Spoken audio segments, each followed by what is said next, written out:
And I remember seeing my parents either side of me. And I remember they looked like giants. And I remember their legs, seemed to go on endlessly. And there were bodies on the ends, And I remember looking up, and I distinctly remember my mum and dad having an argument. And I distinctly remember how lonely I felt whilst all that was going on and I was being ignored. And I think there is, obviously I felt rejected there, and I did have problems of security as I grew up in my family. And being helped to be able to face those things and bring them out at a right time has got me through them. It's very difficult, isn't it, to help a child to face those things. We need to be really asking God's help, and that we need to be subtle in how we do it.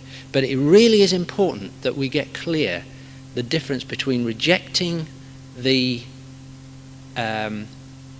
sin, rejecting that which is wrong and evil, and yet maintaining that cord of love. And I want to say a bit more about that when we talk about teenagers, just perhaps share a personal experience, so maybe that will help too. But I really hope you don't feel we just got pat answers. We underneath this, we do not, if I went into a telephone box, I couldn't rip my jersey off, and underneath there would be a sort of super dad underneath, zoom in and meet the needs and answer the problems. My son confessed the other day how he had to apologise, because he is a pretty good dad, but he was looking after one of his friend's kids, and he had been despising the way that they'd brought that kid up, and he was babysitting, and the child behaved abominably. It cried from the moment it was left with them until the moment it was taken back. And he thought, well, I've got to do something about this. I just cannot allow this to go on. And he stepped in on the basis of what he felt was right, and it didn't work. And when his friends came back, he had to confess, and they were really angry with him. And it took them quite a while to forgive him for doing what he did. So, there just aren't easy answers. But we do have a good God, and he's going to bring us through and help us where we fail. We want to talk a bit about teenagers, but just before we do, can I say that we've tended to talk about negative things here, and I think it's important to talk about discipline, but the positive aspect is that we need to find things that we can actually do with our children. Love needs some kind of expression, and I think it's really, really important that we find ways of blessing our kids, things that we will enjoy doing with them and that they will enjoy doing with us. And that, I suppose, is where hobbies come together, where learning together, where involving them in work can be fun. I remember my grandpa used to involve me. He was a building and decorating expert, one of the old school, used to mix up his own paints from powders and things like this and get the right colours, and was one of these craftsman wallpaperers, and little wrinkles that he gave to me. I'm not terribly good myself, but I remember things that he taught me back there, because we enjoyed doing things together. And in a society where we're all so busy and we've got the next job in line, the next thing that we're going to do in line, and that it's more trouble to try and get your child involved with you because you've got to take time, and if they're going to do a bit of painting, they're going to dribble it on the floor and you're going to have to go over it and all this kind of thing. We tend to push them out because it's inconvenient, and thus they don't learn and they don't enjoy doing things with us. I think one of the big things that take us on into the teenage years that can hold us together is the fact that we actually do things together. And again, perhaps we'll touch on that, but my problem in terms of hobbies is that I've got too many. I have to cut them down. I have to have a sort of hobby slashing time every sort of 2 or 3 years, because I've accumulated a lot of hobbies and I've sort of trimmed it down to a few things now. But many of them I've actually done with my children. The reason I'm continuing in them is because they've got bored and I've carried on with the hobby. So we need to find positive ways of sharing our lives together with our kids, and it's not all work and it's not all discipline. The end in view is that we can enjoy one another's company and one another's fellowship. So shall we talk a bit about teenagers and then leave a bit about questions and answers? Someone said, are we going to talk about youth work and Sunday school work and that kind of thing? We'd like to, but we haven't got time to do that. But we will just say a bit about teenagers. Are you going to kick off? Yeah, okay. That's what it says on here. All right.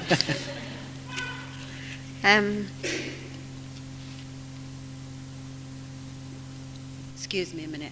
Do you want to talk about what teenagers should know about parents? I think it would be really helpful. Just skate through it. We haven't got time to go through it. Skate through it. Right. We've got sort of two sets of things here. One, because we often like to talk to parents and teenagers together, because there are certain things that it really is helpful for teenagers to hear about their parents with their parents sitting there beside them, and vice versa. So we're just going to skate through the things that we've said what every teenager should know about parents. The first thing is that parents need our understanding. They need the understanding of their teenagers, because basically we're not mature. We should be, but we aren't very mature. And that we really are just big kids, basically, most of us, with a veneer of adulthood being put on us. And I think it would be good if we actually conveyed that to our teenagers. They look at us and they don't realise, you see, what happens, that I've got a 50-year-old outside, but inside I'm just about 18. And that sort of doesn't change very much. And teenagers get very, what shall I say? They get very embarrassed, don't they, when suddenly mum takes off skipping up the road. And they cross over and they say, I don't want to be with you. And it's because you haven't conveyed to them that you may be old on the outside, but you're still very young on the inside. That parents, we need understanding because we get in a muddle. For example, often we muddle up, particularly women, we muddle up the difference between work and children. You see, I feel quite strongly about the fact that women slowly but surely begin to see the children as their work. The children aren't your work. Your work is the fabric of your house, the cleaning, the sewing, the washing, or the going out to work. Whichever, that's work. Children don't come into that category, but we mix them up together so that kids sort of have this feeling that they're work, and we want to sort of get through them and out of them and round them and get them all sorted out and in a corner so that we can go on and start enjoying our lives. And it's good if we can see that about ourselves and explain that to our kids, that we fall into this trap of seeing them as part of our work. I don't believe they are. I believe they're in a totally different category. Parents are insecure. We often feel very insecure.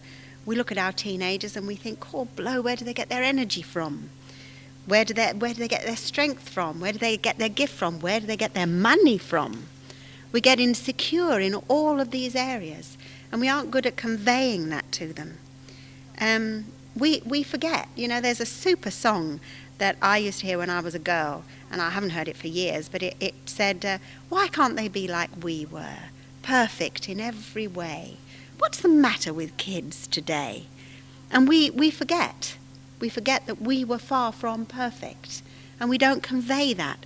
I enjoy telling young mums what I was like when I first got married, because I see this sort of pressure that they get under when I'm around, and when I feel that pressure I think now is the time to tell them what I was like when I was a newlywed. And when I tell them, sometimes I don't think they believe me, but I had this theology that why wash anything up until it was all dirty. Worked very, very well. But you had to keep washing 2 cups up at the end because you could never face washing the dinner service, because I happened to have had a dinner service given to us when we got married, and I would work my way through it. But I came unstuck because I had a child with this same theology, and I ran out of nappies and was always having to go to the hand towels to provide something to mop this business up, while I thought, aha, this doesn't work anymore. I was in an absolute state when I was a newlywed. It was chronic. What's changed? Yes, what's changed. That sometimes we get stuck as parents. We get stuck as mums. We get stuck with sort of the meals. We always have fish on Thursdays. And when the child comes in the door, when the teenager comes in, and they know that it's fish today, and they think, fish, it's all so predictable. But it seems easy to us because that's when the fish man calls and we buy it. And we don't think of just shoving it in the freezer and having it on Sunday, because Sunday is the roast day. And we get stuck. We get stuck in all sorts of ways. We get stuck in our fashions. We get stuck in, I'm going to date myself now, we get stuck in the 50s. And, the kids look at us in this sort of utter disbelief. And they don't want you to come to the school because, they wonder what their friends will think of this parent who looks like a cross between a, Wurzel Gummidge and a teddy boy. And we do get stuck, and we need to see that, and we need help from our teenagers. That we get afraid. We get afraid because we believe that they've got some friends who'll lead them by the nose. And we forget that we had friends that led us by the nose, and that we can actually talk about that. That we are insecure in so many ways. We're untrained. Don't convey that to our kids, do we? That we've come into this business, lots of us, without any training whatsoever. They won't let you teach in a school unless you've been to college for at least 3 years. But anybody is allowed to have a baby and bring it up without any training whatsoever, and it's absolutely crazy. So we're untrained. God had a lot to do with us, and we often are impatient with conveying that to our kids. We zoom in with our teenagers from this sort of dizzy height of being who we are today, and wearing our stripes on our chest, even when we're in an argument with them about which pop group is the best, and it's all rubbish anyway, isn't it? I mean, all parents know that, don't they? That it's all total rubbish, that we are totally untrained for the job that we are doing. Do you want to come in? Yeah, I think as far as training is concerned, our kids sort of ask questions about sex up to the age of 5, don't they? And when they start going to school, they stop asking. Have you noticed that they're very free, very open, but once they start mixing with other children, they suddenly get an understanding that there's something wrong here, and we don't know how to handle that. And suddenly, I think most parents who've got little babies and things think, when they get to 12, we're going to be able to speak freely about the facts of life.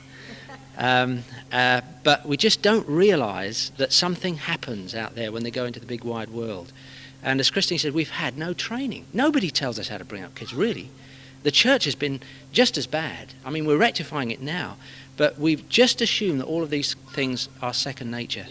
And as our kids sort of grow up from 5 to 12, we lose that contact, that freshness, and we can't say the things that we want to say. And by the time it's necessary for us to sit them down and talk about the facts of life, we're in the situation of being parents that are embarrassed. We're the kind of parents we never wanted to be. And we suddenly realise that we don't know what to do. So we do need one another's help. We need training from one another on the job. The next thing is that parents assume that their kids will be as bad as they are. I never forget one day, and I would never have thought this about myself, but one day my kid said to me, "Dad, can we go out to rec?" The rec being the local recreation ground. I suppose you have them around here. When they said that, I said, "The rec? You're not going up there, are you? The recreation ground? You actually mean the recreation?" "Yeah, Dad, we're going up the recreation ground." "What's up there that you want to do?" "Well, there's swings, Dad, and roundabouts, and children play, And Christine said, "What on earth is the matter, dear?" Well, what had happened was I transferred myself back to the recreation ground, which was the scene of most of my vile exploits. That little hut that they have in the recreation ground was where we used to congregate, and all kinds of evil plots and things happened there. And I just automatically assumed that if my children went to the recreation ground, that is what they would be doing. And I had raised up a standard for them. Christine said, "Well," she said, "I used to go to the recreation ground and never got up to that kind of thing at all."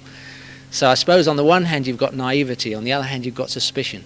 Somewhere in the middle, we've got to believe that our kids are going to be our kids, but they're not necessarily going to get into everything that we got into. Talking about rock music and things like that, the next thing I want to say is that parents often use authority to cover their fears. One day when we were in the lounge and this particular pop group came onto the television, I again reverted back to my youth. And my youth was such that we used to have parties, and they usually went on all night. Sometimes they went on all the next day and even the next night as well. And I associated with those parties a particular kind of music. And therefore, when I saw my kids getting involved in that kind of music, or the current vogue in music, again, my mind did a flip back. And there on the television, oh, we're back in sound again, was this thing coming across that was going to pollute my kids. And I remember reverting into authority and pomposity, a typical sort of Captain Mannering or whatever. Switch that rubbish off, flicked the switch and walked out of the room.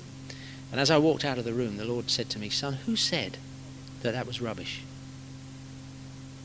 And I sort of, "Lord, what do you mean?" And he said to me, the music is not rubbish. That guitarist is actually very talented and very gifted. The words that he's singing, I don't particularly associate with, but the music is coming from a gift that I gave to him, and you're calling it rubbish. And I found myself having to sort of come down off my pedestal, put away my army baton, and go back into the room and say, "Sorry kids, Dad made a big mistake here." Switched it back on and said, "Listen to that music. Actually, it's great. It really is good. Now listen to the words. They're rubbish."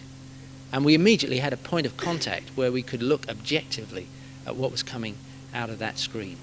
And I think Christians tend to feel that holiness is a series of negatives rather than hearing God. And the beauty of the Jesus that we serve is that he saw holiness as obedience to God and was able to move freely throughout society, recognizing that which was good and that which was evil. So we must not assume that our kids will be what we were. We must not use authority to cover our fears. And next, parents don't know when or how to give freedom. We find ourselves in a catch-22 situation. If we give freedom too soon, our kids are liable to fall into real problems. If we give it too late, they're liable to rebel. If they don't rebel, they're going to be pseudo-Christians. We're in a catch-22 situation. We can't win. Either they get into problems because we've given them that freedom, or they get into a rebellious state because we haven't. Or they become a model Christian, which is almost hateful. It's, you know the sort of thing I mean. Kids that are good because they want to impress and because of all the wrong reasons. Sooner or later, that kind of thing collapses. And I think this is where we really do need to hear God. All of our kids have been different, but just let me tell you my experience with Johnny, who's the youngest. He's now 21. And when he was about 16, 14 to 16 period, it became clear that he was the one that was most like me in every way. His school reports came back with all the sort of things that my school reports had on. This young man has brains but doesn't use them. In actual fact, I found that is not true. I was really bitter when I discovered that I don't have brains. They lied all the time. I thought that they were going to be there when I needed them, and they weren't. But that's beside the point. Could do better, if he tried harder. And he was a ringleader, yes, that's right. Our educational system does not tend to cover all the aspects of life and leadership. We have an academic motivation in the main, and a reward, achievement-orientated thing. And the quality that I had was to be able to, I was going to say manipulate people, lead people, let's put it in the best light. And I could actually get a French essay done in my handwriting before assembly, by someone in the form. So I didn't have to learn French if I could get somebody else to do it for me, that kind of thing. Now, I believe had someone recognized that ability, they could have got hold of it and channeled it. But in school, what happened was that was a threat to the system, and so I was oppressed in that ability that I had. It was not recognized, and, well, it was recognized amongst my friends, but not in the school, and consequently there was conflict all the way through. And I saw this happening to my son, and I thought, the idiot, why can't he learn from me? And I tried to explain to him what was happening, but he didn't hear. And then finally one day he went and did exactly what I would have done in a particular situation. I won't bore you with the details, but I was so furious. He happened to be in his bedroom at the time, and sitting on the sort of sideboard or whatever it was a baseball bat that we had bought for him as a sign of friendship when we were travelling through the States. And I was so angry, I got him around the neck, and he's quite a big lad, 16 then, got him around the neck, thrust him down to the floor, put my knee on his chest, and got hold of this baseball bat and held it over his head. And he looked me in the eye and he said exactly what I would have said to my dad. "Go on, hit me. I dare you." And I chucked the baseball bat down and rushed into the bedroom and cried out to God, realizing I made a terrible mistake. And the Lord said, "Son, I've been trying to communicate something to you all this week. You've got to let him go. You've got to give him his freedom. You can no longer hold him and control him the way you used to." And all week I really had known that. See, I'd known what it was to be the prodigal son. I'd known what it was to run into the arms of Father and be the prodigal and come back to God. I'd known what it was to be the elder brother. I knew what it was to be a Christian and feel that, why on earth should God bless those other Christians? They really don't deserve it. Do you know what I mean? I'd known that, but I'd never known what it was like to be the prodigal father. And suddenly I was in that situation.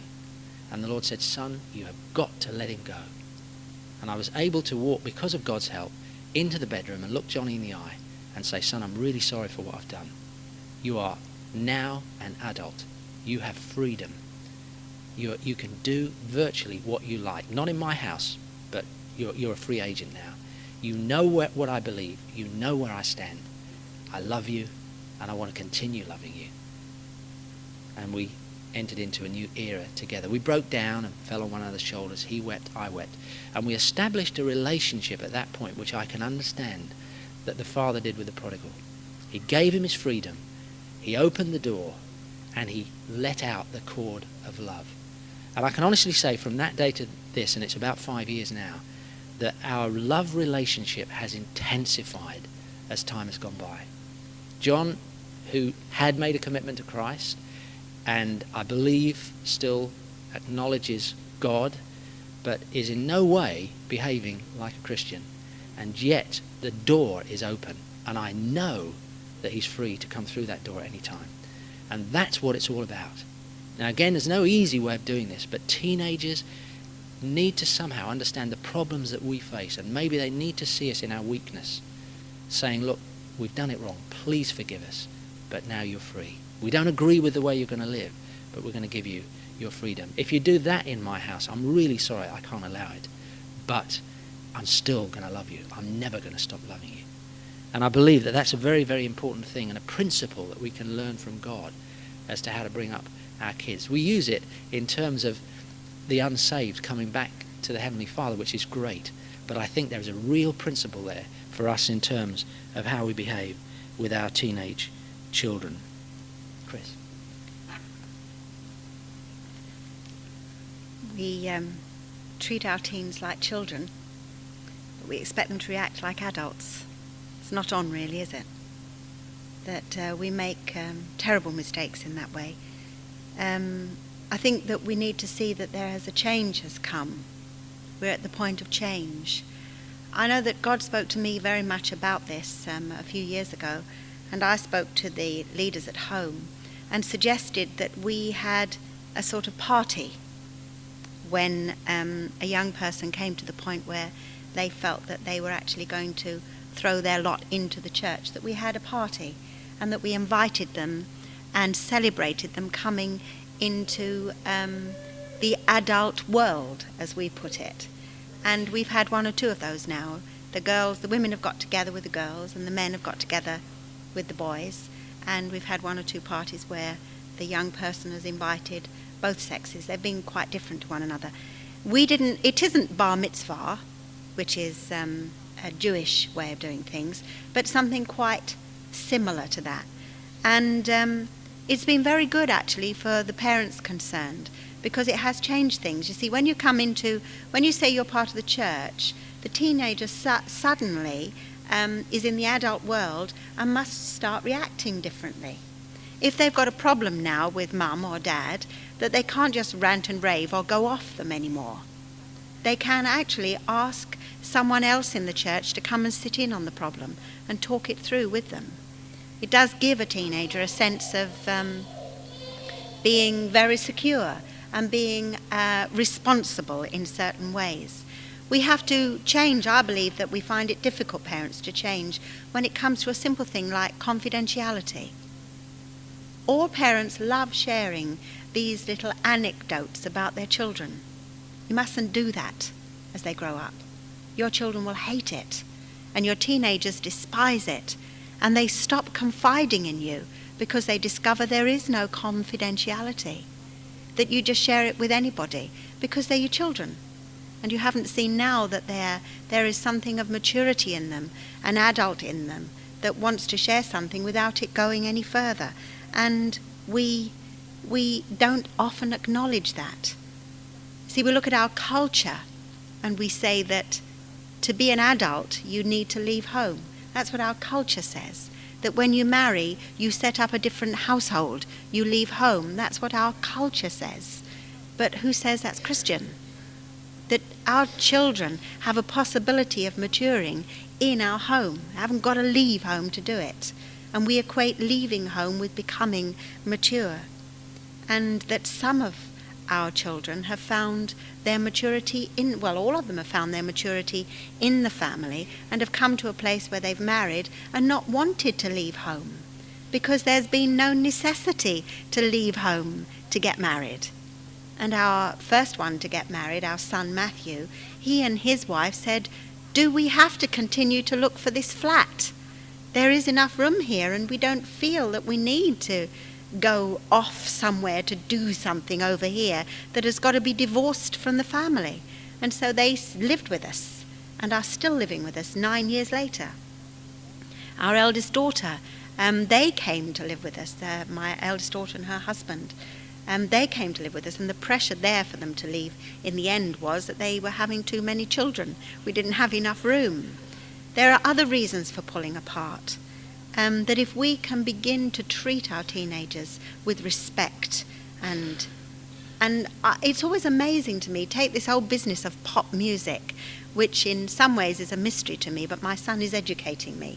My eldest son, he's definitely educating me.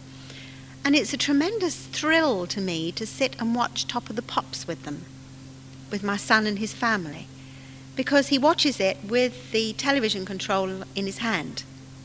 And a certain band or group will come on, and he says to his two very young children, they're both at school, and he says, "Now this is a group that we do not listen to.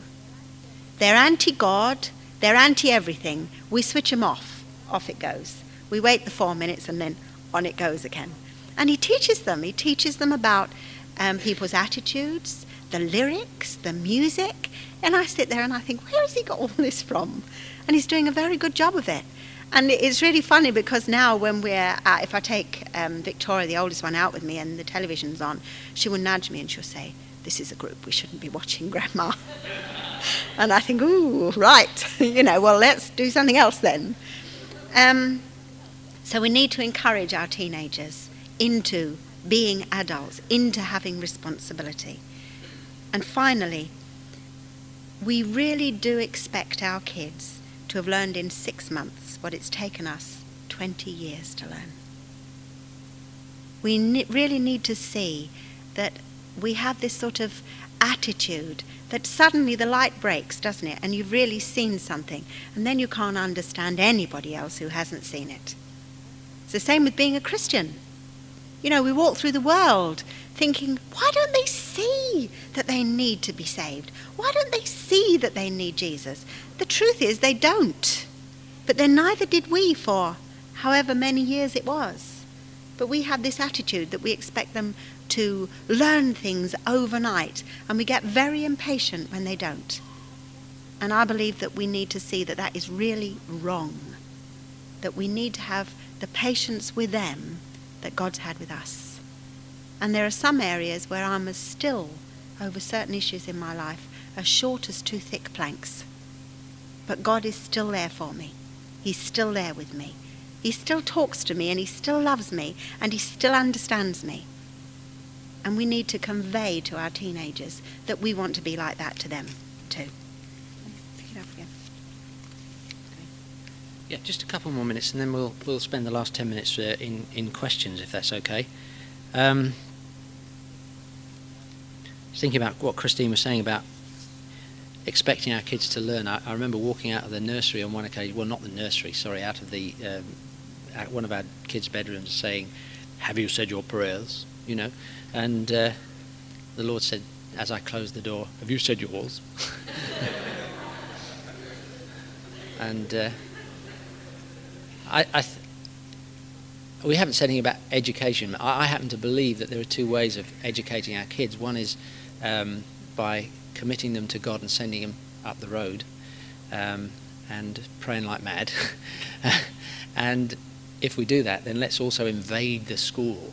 Let's get teachers from the church in there, and let's get on the board of governors and do all that we can to get in there. That's infiltration. The other is to start our own schools. And a lot of Christians are afraid of that, as some are afraid of sending them up the road. When I went to the States, I realized that I didn't like Christian schools because many of them are there to Christianize our children, and that's not what school's all about, is it? And, you learn sewing by Bible verses and maths by Proverbs and, all this sort of thing. And what we're doing actually is our fear says that we want our kids to be Christians in a way that we're not. And we hold up expectations for them which they can't meet. And when they get to teenage years, they look at it and they say, this is a load of rubbish. They want us to do something they can't do.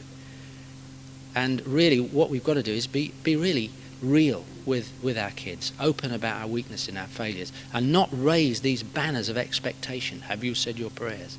I remember saying to Sharon once when she was just 10, she wasn't a teenager, she was just 10 years of age, I said, if you never ever said your prayers again, if you never went to church, if you never read your Bible, would God love you any less in a year's time or 10 years' time than he does today? And her immediate answer was no.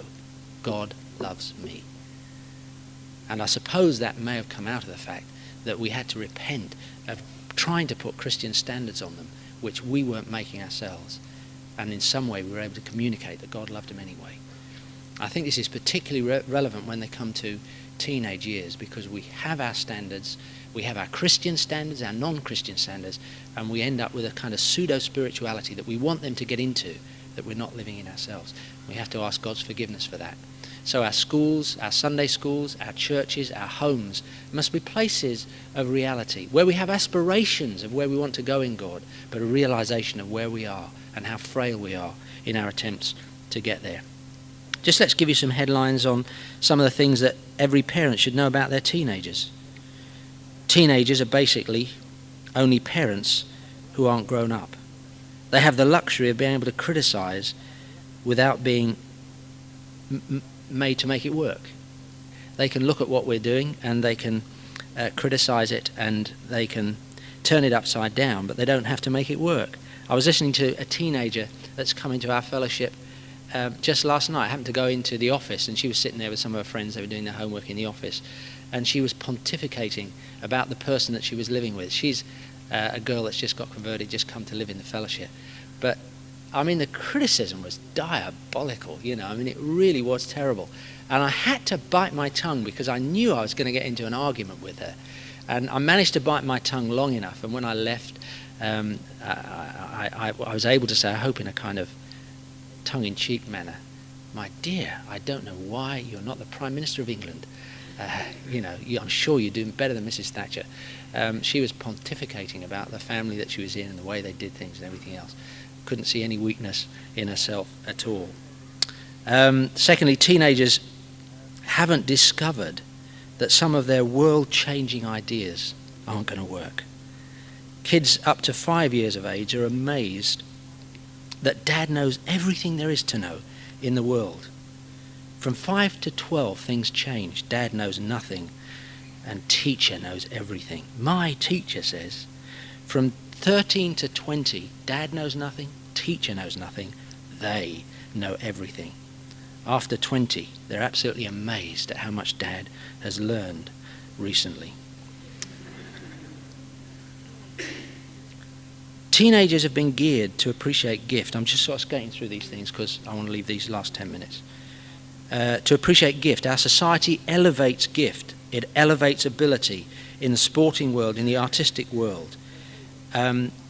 It's honed to such a fine degree that very often we feel that even the gifts we have aren't very useful, because we're seeing thrust at us quality gifts. Where has the family evening around the piano gone, where everybody does their recitation and everybody plays their instrument and everybody makes their mistakes and does their drama? We don't do it anymore because we're comparing it with Laurence Olivier and all of these stars that are flashed into our front rooms, and I mean flashed in some cases as well. So we really need to begin to see that everyone has an intrinsic value, that everything that is done has a beauty if it's done from a right attitude, and if it's done to bless, and if it's done for God. And I think we need to start getting back to what God's standards are. And we all know that the painting that your child brings to you doesn't have to be a Rembrandt for you to appreciate it and stick it up on the wall. Well, that applies as they get older as well. We need to really see the gifts, the abilities, the qualities that there are in folk. And I happen to believe that even a smile, somebody who has a lovely smile, that is something to value, something to encourage. Now, I know there's a corniness about Christians and the way they can do this kind of thing, but I think we need to be able to look at one another and we need to be able to say, that person can change history with their smile, and encourage them to do that. That's just giving one example, but there are many, of course. Teenagers only have today. We need to understand this. Tomorrow does not exist. Everything has to happen now. Otherwise, they've had it. I need this fashion, I need this relationship, or I'll die. I shall never have another chance to see that film if I don't see it this week, and so on. Everything has to be in the immediate. We need to understand that about our kids. Also, we need to understand that teenagers are also traditionalists. They believe that as it was in the beginning, it is now, and it ever shall be. That breakfast will be ready when I feel it should be ready, and if it isn't, I'm going to be in trouble. That my clothes will be ironed. The fact that I am not doing things to your traditions does not matter, but I have my traditions which you must keep to as my parents, and if you don't, you're falling down and you're failing. They're traditionalists in their clothes. Have you noticed how easily they get into wearing uniforms? And they band together in uniforms, obviously, to find their identity together in that way. We need to understand these things about our teenagers. They need money regularly. I don't know, pocket money is an interesting subject. Mustn't get carried away on it. But we put it to our kids because we lived by faith. I think everybody lives by faith, but we did in a special way. We didn't have a regular income. We offered our kids the option of whether... Sorry? Oh, sorry, I thought someone said... No, okay. We offered them the option of having a regular income or living by faith. And every one opted for living by faith because they'd seen how our Heavenly Father supplied our needs. So we said, okay, you can have your £1 a week or 50p a week or whatever it is that you get, and that's it. Or you can trust us to give us what we think you'll need. And when we don't give it to you, that God will supply from a different source. And they learn to live by faith in that way, and many of them have carried that on into their lifestyle in the world. So let's break with these traditions. Teenagers are under tremendous pressures, morally, financially, educationally, politically. Drugs, spiritually, the occult, all of these pressures are there. We need to acquaint ourselves with what's going on out there in the world. Not that we have to understand it from a theological or book point of view, but at least if our kids are going to be faced with things, we need to have some understanding of what's happening there. Teenagers expect Christian parents to have the wisdom of Solomon, the patience of Job, and the resources of the promised land. And our kids need to understand that that's not always how it is. And finally, teenagers expect to be treated like adults, but often behave like children. They want freedom without responsibility. And I think what Christine was saying about this kind of coming of age is important. If we parents want our children to take responsibility, there has to be a point in time where we give them responsibility.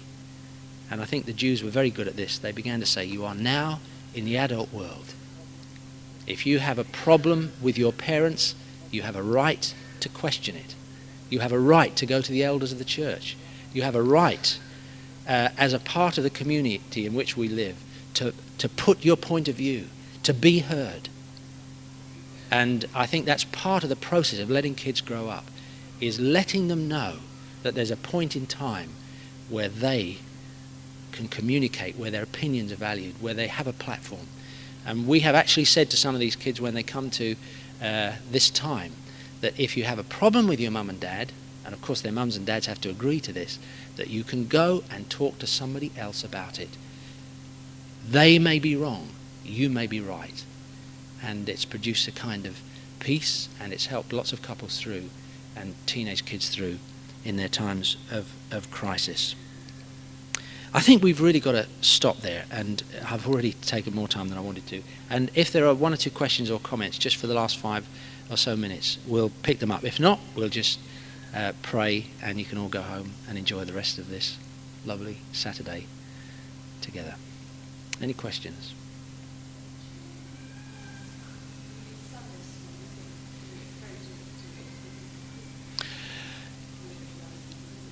I think to a degree, I think in a Sunday school, an organised Sunday school or a school of any kind, it's good to have some principles which you let the parents know you're going to run the Sunday school by, or the school or the class or the youth group or anything else.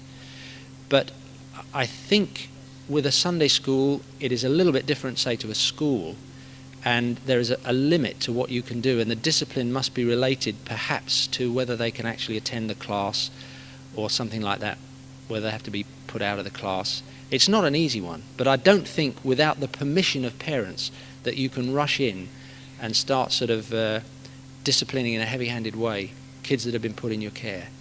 So I think it would have to be that, Johnny, if you're not going to behave, I'm really sorry, you can't watch the flannel graph. You know what I mean? It would have to be something along those lines.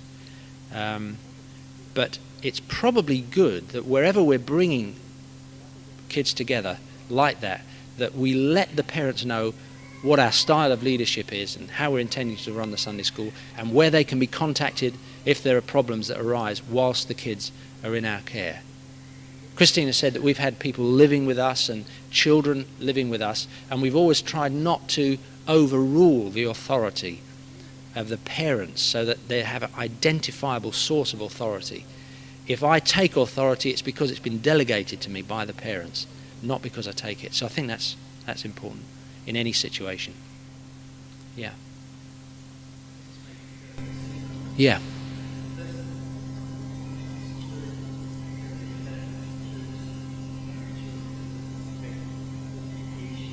Yeah.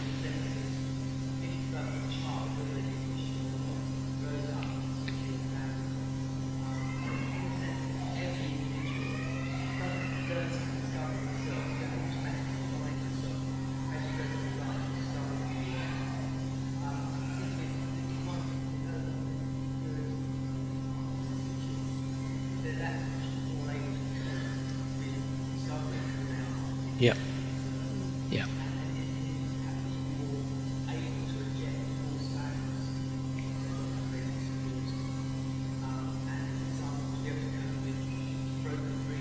Mm. Mm. Mm.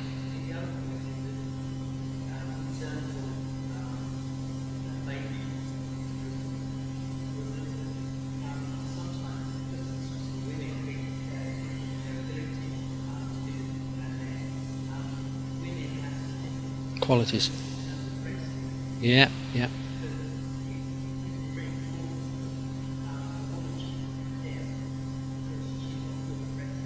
Right. Sure.